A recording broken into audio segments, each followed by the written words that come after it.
নমস্কাৰ লোক সকলোকে পুনৰবাৰ আপু নিউজৰ অন্য এটা ভিডিঅ'লৈ স্বাগতম জনাইছো।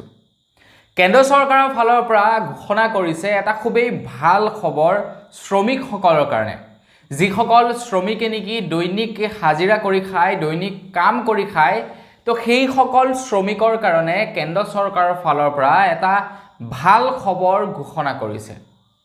তো বন্ধু বান্ধৱীসকল, শ্ৰমিকসকলৰ কাৰণেনো ঘোষণা কৰা সেই ভাল খবৰটো কি, মই আজি আপোনালোকক তাৰ ওপৰতে জনাম। আপোনালোকৰ ঘৰতো নিশ্চয় এজন নহয় এজন শ্ৰমিক আছে, তো তেওঁলোকৰ কাৰণে এটা ভাল খবৰ ওলাই পৰিছে। তো সেই ভাল খবৰটো কি জানিবৰ কাৰণে শেষলৈকে চাই থাকিব। মই শ্ৰীপাঞ্জলি গগৈ, আপোনালোকে চাই আছে আপু নিউজ। আহক আৰম্ভ কৰোঁ আজিৰ ভিডিঅ'। আজি বাৰু আপোনালোকৰ ঘৰত কোনোবাই এডিআৰইৰ এক্সাম দিছিলে নেকি কমেণ্ট এটা কৰি জনাব, আৰু যদি এক্সাম দিছিলে কেনেকুৱা হ'ল এক্সাম সেইটো কমেণ্ট এটা কৰি জনাব।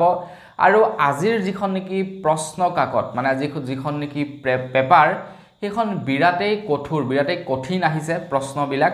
এইবাৰ যিহেতু পেপাৰখন ঘৰলৈ আনিবৰ কাৰণে পঠাই দিছে, মানে দি পঠাইছে, গতিকে চোৱা গৈছে পেপাৰখন বিৰাট কঠিন আহিছে।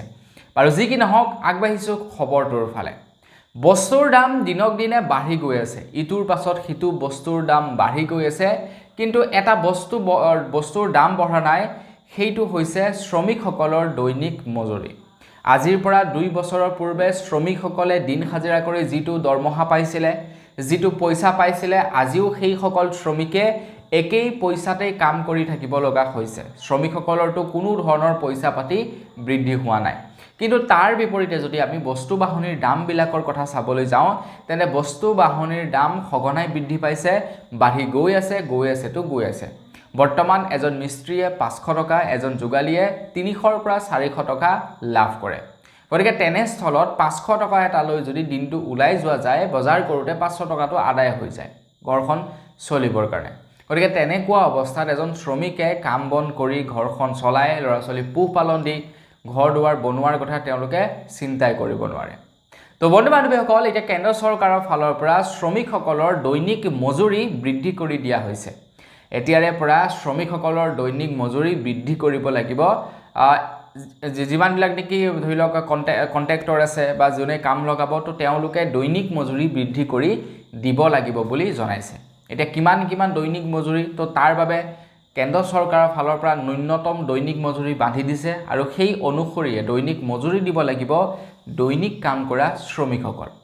তো যিসকল শ্ৰমিকে নেকি বৰ ভালকৈ কাম নাজানে, আনস্কিল শ্ৰমিক, মানে যিসকলক যোগালী বুলি কয় আমাৰ অসমৰ ভাষাত, তো তেওঁলোকক 783 টকাকৈ পইচা দিব লাগিব দৈনিক মজুৰি। যিসকল নেকি ছেমি স্কিল্ড, মানে যিসকল তাতকৈ অকণমান কাম বন জানে, সৰু সুৰা এটা কাম বন জানে, তেওঁলোকক 868 টকাকৈ দিব লাগিব।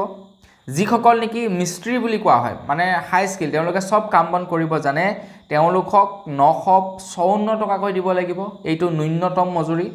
আৰু যিসকলে নেকি কাম বন একদম খুব সুন্দৰকৈ জানে, যেনে নেকি কোৱা হয় আপোনাৰ সেয়া ৰাজমিস্ত্ৰী টাইপৰ যিসকলক কোৱা হয়, তো তেওঁলোকক 1035 টকাৰ ন্যূনতম মজুৰি প্ৰদান কৰিব লাগিব বুলি জনাইছে।